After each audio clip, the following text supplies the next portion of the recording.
오늘 본문 말씀은 로마서 12장 1절에서 2절에 있는 말씀입니다. 다 함께 봉독하겠습니다. 그러므로 형제들아 내가 하나님의 모든 자비하심으로 너희를 권하노니 너희 몸을 하나님이 기뻐하시는 거룩한 산 제물로 드리라. 이는 너희가 드릴 영적 예배니라. 너희는 이 세대를 본받지 말고 오직 마음을 새롭게 함으로 변화를 받아 하나님의 선하시고 기뻐하시고 온전한 뜻이 무엇인지 분별하도록 하라. 아멘. 아멘. 오늘은 하나님이 기뻐하시는 삶이라는 제목으로 여러분과 함께 하나님의 말씀을 나누고자 합니다. 오늘 이 말씀을 제가 이제 준비하면서 저에게 들었던 마음이 다음 세대를 향한 그런 마음이 제 안에 많이 들어왔습니다. 이 세대를 살아가는 이 세대를 본받지 말라고 또 이 세상을 본받지 말라는 말들을 우리가 많이 하는데 과연 우리 다음 세대들은 이 세상을 어떻게 이겨나가고 본받지 말아야 할 그 세상 가운데 우리 다음 세대들이 어떻게 살아가야 하는가라는 그런 생각을 많이 하게 되었습니다. 이 아이들이 삶을 살아가면서 어떤 것에 가치를 두고 그들이 살면서 무엇이 기쁘고 그들이 무엇을 행복하게 해주는지에 대해서 그들이 정말 어떻게 살아가야 하는지에 대한 그런 마음들이 제 안에 많이 있었습니다. 또한 우리가 그러한 질문을 또 우리 자신들에게 해보면 우리는 과연 또 어떠한 삶을 살고 어떤 삶이 우리를 기쁘게 하는 삶인지 또 어떻게 해야 우리가 행복한 삶을 살아야 하는지 우리가 매일매일의 삶 속에서 우리 자신에게 물어보며 또 매일매일이 그러한 삶을 살게 해달라고 우리가 또한 그런 소망으로 살아가고 있는 것 같습니다. 특별히 젊은 10대, 20대 청년들 또 10대들이 요즘에는 많이 추구하는 것들이 그들이 행복해야 하는 것들은 돈이 많아야 되고 또 넉넉한 생활을 하는 것이 그들의 삶의 또 행복이고 기쁨이고 그들의 가치라는 그 생각하는 것들을 많이 듣게 되어집니다. 돈이 있으면 다 된다라는 그런 생각들을 갖고 있는 것 같습니다.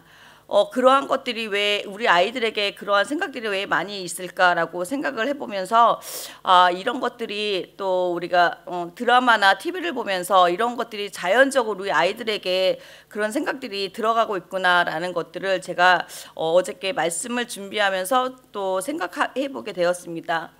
우리가 10대, 20대를 위해서 많은 드라마들이 나옵니다. 그런데 요즘에 그런 드라마들을 보면 어떤 내용들이 있냐면 아주 상류 계층의 고위 계층들에 있는 사람들 또 학생들이 누리는 그런 삶들을 드라마를 통해서 볼 수 있습니다. 특별히 중고등부 학생들을 향한 드라마들이 많은데 상위 고층에 있는 학생들이 좋은 학교를 다니고 우리가 전혀 상상하지도 못하는 어떤 그런 호화로운 생활들이 TV로 비춰질 때 저도 그러한 것들을 TV로 드라마로 본 적이 있는데 그런 것을 보면서 저렇게 사는 사람들도 있구나, 저러한 삶을 사는 사람들도 있구나라고 처음에는 신기하게 생각하고 또 신기하다고 생각을 했지만 그걸 계속 보면 볼수록 나도 저런 삶을 살고 싶다라는 생각이 들더라고요. 그런데 우리 아이들이 그런 드라마나 그런 것들을 보면 또 어떻게 생각하겠습니까? 그 아이들도 저러한 삶이 진정한 삶이고 저러한 삶이 가치 있는 삶인가 보다라고 생각을 하게 되어지고 돈이 있으면 모든 게 다 된다라는 그러한 생각들이 우리 아이들에게 자리 잡고 있다라는 생각들이 들기도 합니다.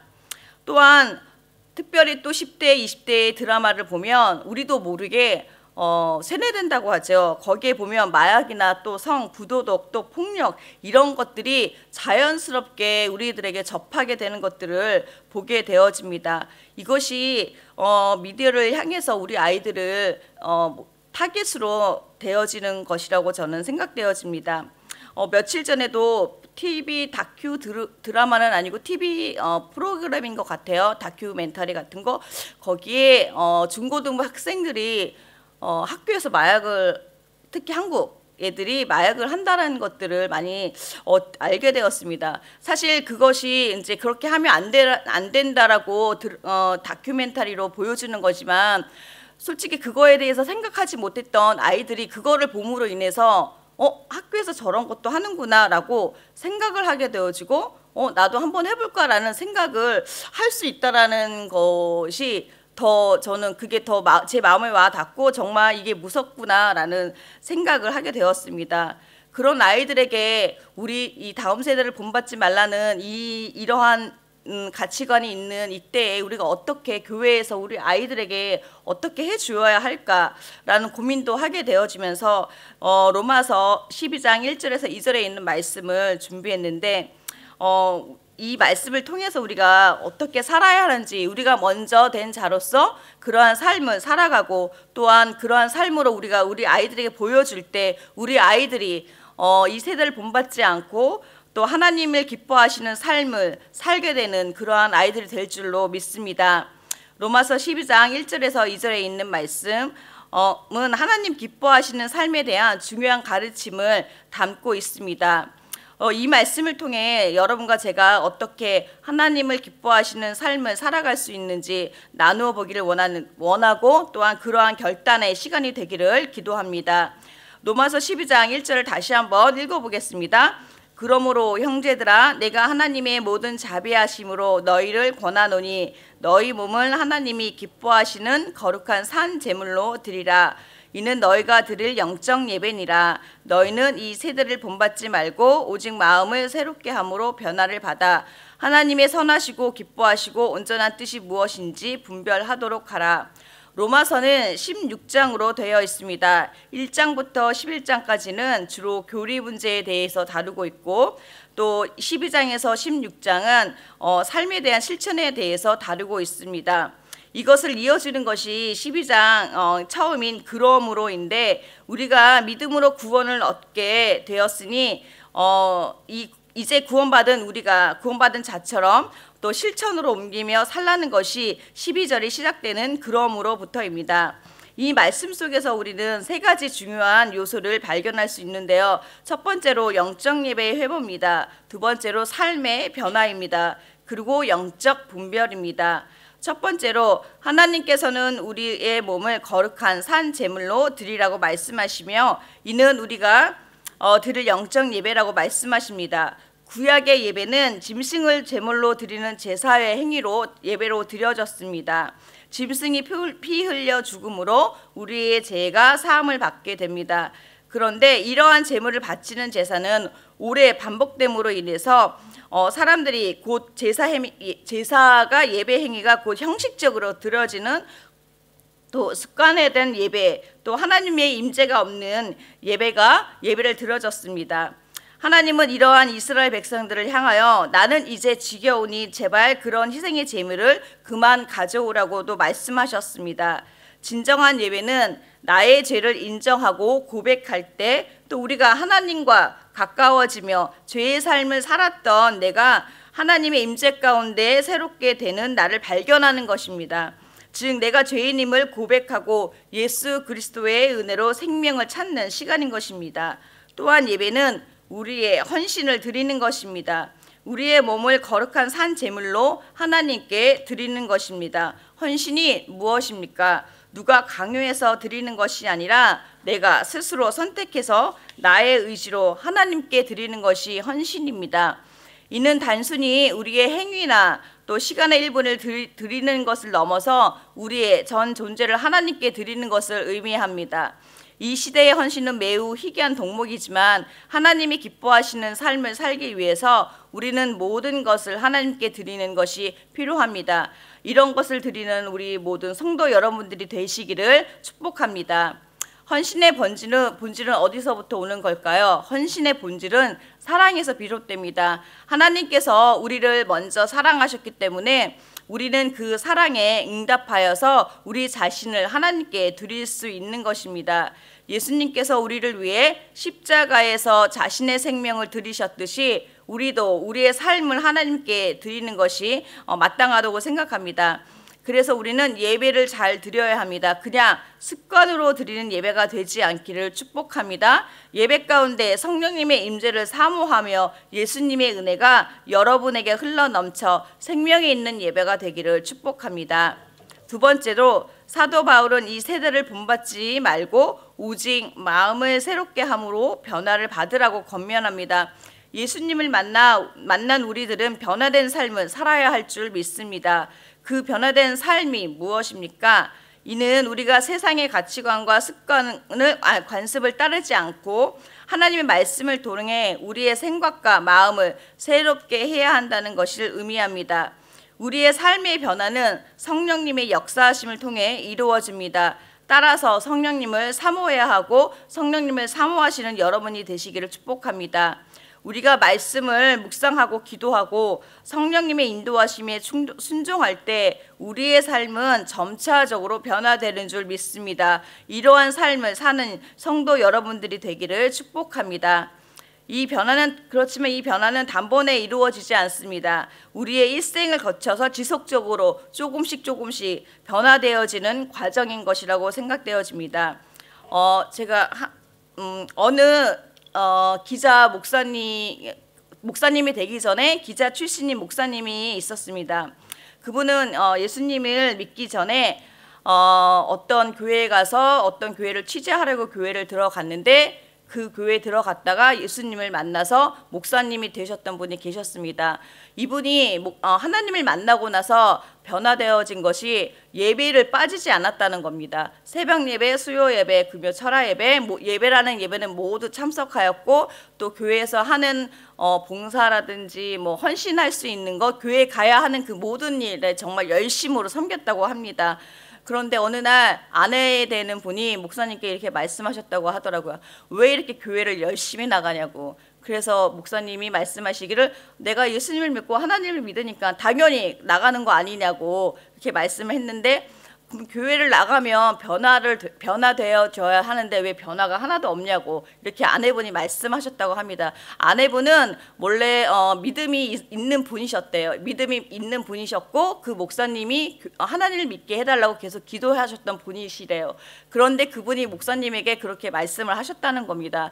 그런데 그 목사님의 사모님이 그렇게 말한 이유는 당신이 교회를 다른 사람들이 볼 때 당신이 열심히 교회에 나가고 예배드리고 열심히 봉사를 해서 다른 사람들은 당신이 변화되었다고 말할 수는 있겠지만 내가 보는 당신은 전혀 변화되지 않았다는 말을 했다는 것입니다. 그때 그 목사님이 충격을 받았다는 것입니다. 왜냐하면 다른 사람들이 보는 나하고 가정에서 보는 아내의 모습하고 다르다는 것이죠. 밖에서 보여지는 나의 모습은 정말 다를 수 있습니다. 가정에서의 모습은 그게 더 정확하다고 생각합니다. 가정에서 보여지는 모습, 내 모습, 아내가 바라보는 모습, 남편이 바라보는 모습, 자녀들이 부모를 바라보는 모습이 더 정확하다는 것이죠. 그런데 그 아내 된 분이 목사님께 그렇게 말한 이유는 당신은 전혀 자녀들에게 또 아내인 나에게 전혀 변화된 삶을 보여주지 않았다고, 당신은 변화된 삶을 살지 않고 있다라는 말을 그 목사님에게 했다는 것입니다. 그렇듯이 그래서 이 목사님이 그 얘기를 듣고서 정말로 다시 자신의 그 믿음 생활, 자신의 열심을 돌아보게 되었다는 말씀을 듣게 되었습니다. 그 얘기를 들으면서 저 또한 이 말씀이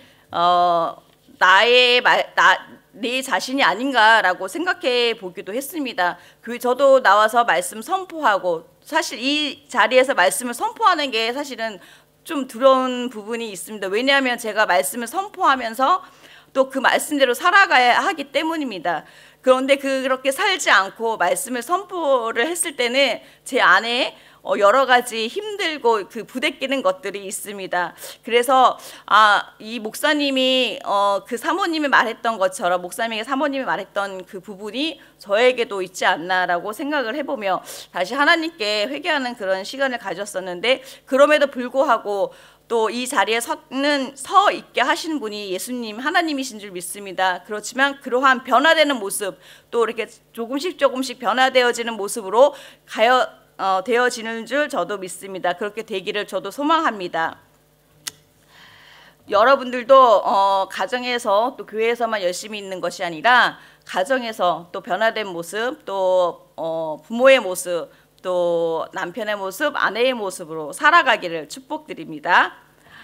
세 번째로 변화된 마음을 통해 우리는 하나님이 선하시고 기뻐하시고 온전하신 뜻이 무엇인지 분별할 수 있어야 됩니다. 하나님의 뜻을 분별하는 것은 매우 중요합니다. 왜냐하면 우리가 하나님의 뜻을 따라 살아갈 때 비로소 하나님께서 기뻐하시는 삶을 살 수 있기 때문입니다. 하나님의 뜻을 알게 되면 분별하게 된다는 것이죠. 우리가 어떻게 하나님의 뜻을 알고 있겠습니까? 우리는 하나님의 말씀을 통해서 또 기도를 통해서 또 예배 가운데 임하시는 성령님이 내주하시는 내 마음속에서 그러한 것을 통해서 우리 하나님의 뜻을 알게 되어집니다. 그래서 하나님의 뜻을 알게 되어질 때 우리는 하나님이 기뻐하시고 선한 것을 추구하게 되는 줄 믿습니다. 또 분별은 영적 성숙의 결과입니다. 우리가 하나님의 말씀을 깊이 묵상하고 성령님의 인도하심을 따를 때 우리는 점점 하나님의 뜻을 더 명확하게 알게 된다는 것입니다. 또한 공동체 안에서 함께 기도하고 나눌 때 하나님의 뜻을 더욱 분명하게 분별할 수 있으리라 믿습니다. 죄송합니다. 그렇습니다. 사랑하는 여러분, 성도 여러분, 하나님이 기뻐하시는 삶은 우리의 전 존재를 하나님께 드리는 헌신에서 시작됩니다. 그리고 성령님의 도우심을 통해 우리의 마음이 새롭게 변화받을 때 우리는 하나님의 선하시고 기뻐하시고 온전하신 뜻이 무엇인지 분별할 수 있는 것입니다. 이제 우리 모두는 하나님께 기뻐하시는 삶을 살기로 결단해야 합니다. 우리가 그러한 삶을 살 때 우리 다음 세대들도 우리의 모습을 본받아 그렇게 살게 되는 줄 믿습니다. 우리의 모든 것을 하나님께 드리고 성령님의 인도하심에 따라 변화되고 하나님의 뜻을 분별하여 살아가는 여러분이 되시기를 모두 축복합니다. 기도하시겠습니다.